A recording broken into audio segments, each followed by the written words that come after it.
Welcome, folks. Fred Gleek here with Bill DeWeese, and we're here for another episode of the Voice Over. What are we calling this, by the way? The VO Weekly Podcast. That's it, the weekly podcast. Now, I felt a little bit of a signal problem there, but we'll see how we're doing. Because as you can see, if you're seeing this on YouTube as opposed to on the podcast, I'm sitting in my car outside of Barnes and Noble. So, I love technology. I love this. It's great. So my question to you, Bill, as always, is how was your week? The week was good. Not as good as anything we've talked about up to this point. I did just barely under $3,500. It was like $3,490. So still, okay. I mean, a good week, but not as much as the past previous few.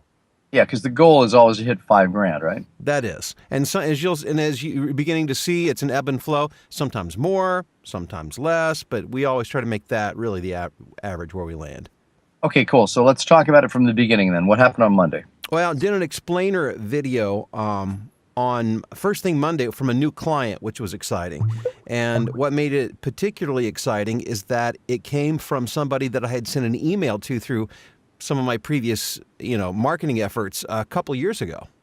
Nice. Yeah, so you never know those emails, those phone calls you make, you'd never know when they might come to fruition. And this one had been out there for a long time, and he needed me at that particular time and got the client. So you literally had not made any contact with this person for 2 years, and it's a marketing effort you made 2 years ago with no further additional contact that came to fruition Monday. Correct, because I had never heard anything in response, and somehow he kept my email on file, and that's exactly how that happened. Oh, perfect. How big a job was that? Yeah, I think it was like a $300 explainer video. And you anticipate, though, that might be the beginning of a good relationship for more? I'm hoping. It usually is. Yeah, it normally is. I would say a good 80% plus of my clients end up using me on an ongoing basis. Okay, so what else happened on Monday? I did a lot of training narration, did one for Discount Tire, training for them. I did some work for Lowe's. I did a narration for a solar company. That was a new client. I picked them up through voice123.com. So actually I had two new clients on Monday. And that was pretty much it. I did several auditions through voices.com and voice123 as well. One of the things that people might be thinking as they're either listening to the podcast or watching this on YouTube is, when you give away all this great information on how to get into and succeed in the voiceover business, do you ever worry that those people will be taking some of your spots? No. If I did, I wouldn't do it. If I was concerned about that, if I really felt like I was shooting myself in the foot, my belief, and we've talked about this before, is that the pie is very big. Mm-hmm. It's ever expanding. Yeah. Speaking of pie, had some key lime pie, the way. Yeah, good stuff. In Florida, yeah, excellent. I bet. So it's an ever expanding industry and business. Opportunities abound. I've never felt in danger of losing work, regardless of how many people that I work with become successful. So if I can help make other people successful and I can be successful, it's just win all the way across the board. Well, talking about that, and again, we'll go back to your Monday here and finish up in a second, but have you gotten any referrals from people who have been your students, your coaching students in the voiceover business? Referrals for clients? Yeah, for work. In other words, people that have done and studied under you as a coach in the voiceover business. Have you ever gotten any referrals for work from those people by any chance?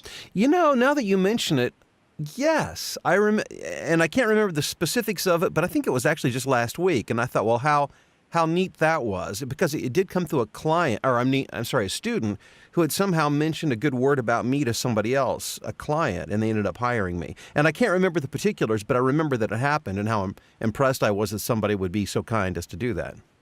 Yeah, that is kind of nice. Okay, so let's complete the Monday here. And again, if there are any signal problems, I apologize, but we're doing our best here. So I don't know. You're loud and clear. And that was the end. Okay. That was all. And then on Tuesday, I recorded an update for an iPhone app commercial I had done previously. Did a regional TV commercial for an RV manufacturer that actually came through. I picked up through Craigslist. That's a client that I got through Craigslist. A lot of people say, you can't get clients through Craigslist. Oh, yeah, you can. Watch me. What's that? You just say, watch me. Just watch me, exactly. I've had several Craigslist clients this week. I did some more work on. I mentioned I picked up Lego as a client last week. I did a few more another recording from them on Tuesday. Another short narration for a tool manufacturing facility. This is an existing client. They had found me online originally. I did another Craigslist client that wanted me to do some human resource training for them.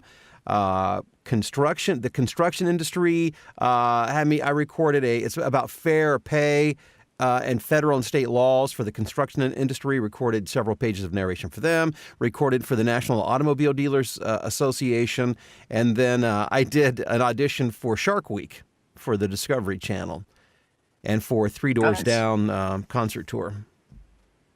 So now, do you ever? I was just thinking of how, when you do the work that you do, and now, of course, because I've had a long weekend, I'm completely forgot what my question was. So go ahead. That means it was a good weekend, right?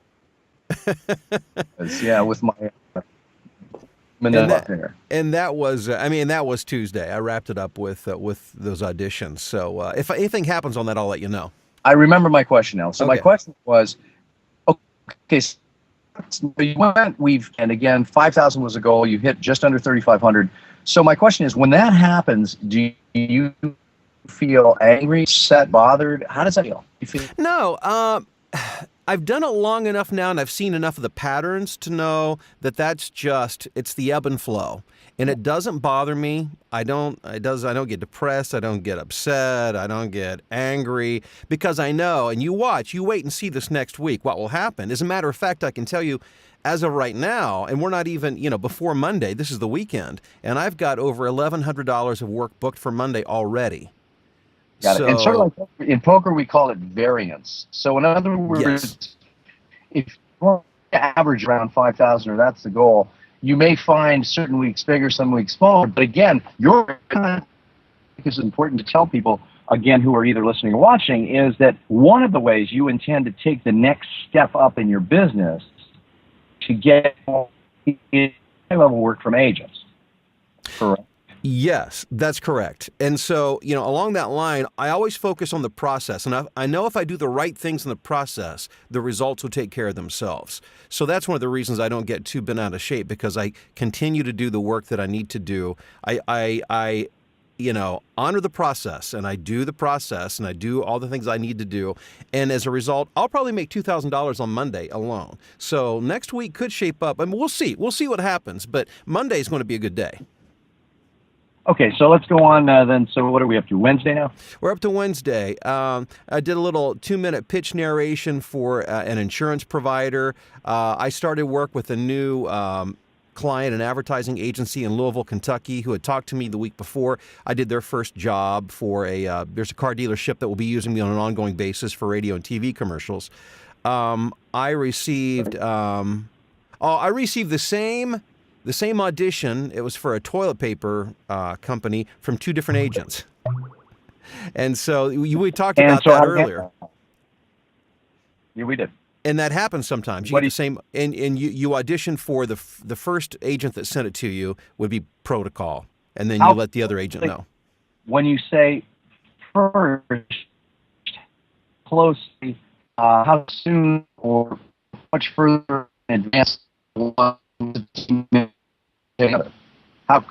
mean, if that one was first, it was first by how much? Literally within an hour, I got the second one. It was minutes. Okay. Yeah, it was literally minutes apart. And so, again, before we get further into Wednesday, let me ask you this. For those people either listening on the podcast or watching on the YouTube channel, how do you think they should best utilize this information that we give them every week? Well, I hope that one of the major effects of this on you would be that you understand the realities of what happens, because I really believe part of success is managing expectations. And so I'm hoping that by listening to the day-to-day, you can understand what to expect. And there are probably things that get you bent out of shape that probably shouldn't get you upset, only because you haven't done it as many times as I have, and I understand those things. So maybe by hearing my day-to-day, you'll realize, oh, that's just day in the life. This is just how it happens. And by the same Yep. token, you also realize when you land that huge job, that doesn't necessarily mean that your career's about to skyrocket, into orbit. There are these anomalies. You get the huge thing, you get the small thing, and there's a lot of meat and potatoes in between. But, ideally, everything should be moving upward, the progression. Okay, let's continue on with the week then. Where are we? Still in Wednesday? Yeah, still on Wednesday.